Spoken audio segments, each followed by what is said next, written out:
Okay, so this is a good comment here. So you got a dog who gets into things when you are gone. So you're not super clear, but is this like when you leave the house? Do you leave the room?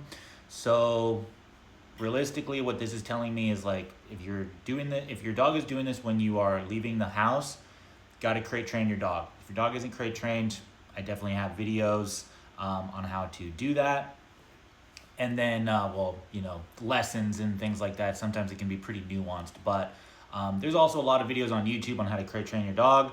I would definitely start there. Okay, now if your dog is doing this when you're not like you leave the room or something like that, this is also just too much freedom. You've given your dog way too much responsibility for this level of freedom. Okay, so what this would look like is make sure you are mentally and physically stimulating your dog. Walks are not enough. And I only mention that because play is so often overlooked.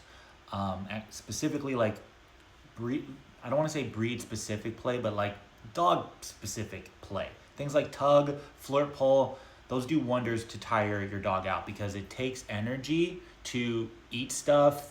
I'd be curious what the mental stimulation looks like. I've done videos on this before, puzzles and stuff like that. Like they can be good, but your dog can figure out those puzzles really fast and then they just become very ineffective. Okay. So physical and mental stimulation through play is going to be much better. Okay. But you should be tethering your dog. Your dog should be on a leash and your dog should be with you. Okay. If your dog can't be next to you, like if you can't have your dog next to you because your attention is elsewhere, then your dog should be in the kennel. Okay. But it takes energy to do that stuff. Okay. So those would be some of the first areas that I look at is like what kind of mental and physical energy am I expending in my dog? Okay. But yeah, tethering, place work, all of these things teach your dog how to exist because it's inherently reinforcing to chew on things.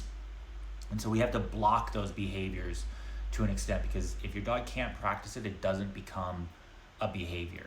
Okay, so to recap, mental and physical stimulation through play, tethering or place work or a combination of the two, and crate training.